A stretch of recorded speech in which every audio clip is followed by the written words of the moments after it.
Imagine a country professing to help refugees, to commitment to peacekeeping, when in reality they secretly back one side of an ongoing war. A not-so-benevolent donor of aid, but a provider of powerful weapons and drones. Welcome to Hear the Web with your hosts, Tom and Lily. Today's topic unearths the shocking details behind the UAE's covert operations in Sudan's spiraling war. Based on the word of over a dozen officials from the United States, Europe, and several African countries, it's been revealed that the U.A.E. has been running a well-orchestrated operation to back the Rapid Support Forces, a powerful paramilitary group in Sudan.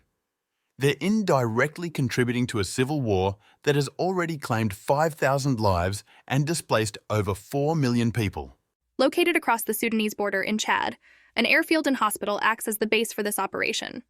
Picturesque images of field hospitals and aid distributions released by Emirati state news have painted a picture of humanitarian efforts by the U.A.E. But if we examine closely, the reality crumbles. In reality, African officials and numerous satellite images reveal a mimeographed scene.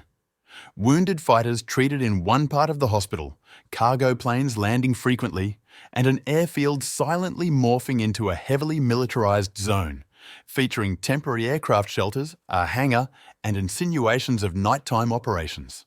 The article quotes a former U.S. official saying, "The Emiratis see Hemedi as their guy. They take one guy, then back him all the way." The U.A.E.'s actions subtly support the Rapid Support Forces led by Lieutenant General Mohammed Hamdan, doubling down on their backing of Hemeti at the cost of apparent war atrocities. According to the same article, these seemingly clandestine operations are actually part of a more significant trend. The U.A.E. is using its enormous wealth and weaponry to position itself as a key player across Africa, be it through tens of billions in business deals or through military support, as in Sudan. Sadly, as vast quantities of aid continue to go into these operations, Sudanese refugees continue to face incredibly desperate conditions.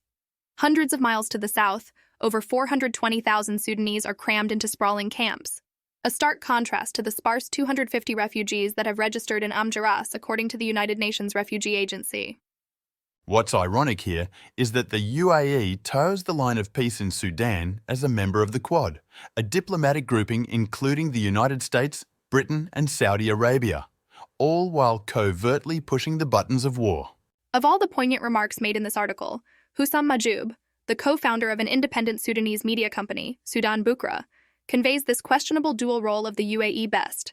He effectively states, "The U.A.E. says it wants peace and stability while working against it." A chilling scenario indeed. The U.A.E., under the guise of humanitarian aid, secretly facilitates one faction of a conflict, simultaneously presenting a face of peacemaking while stoking the fires of war.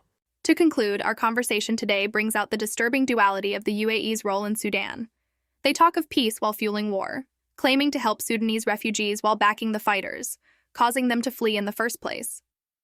And thus, we leave our listeners today with this riveting perspective on realpolitik, unraveling the deeply entwined threads of politics, warfare, refugee crisis, and humanitarian aid.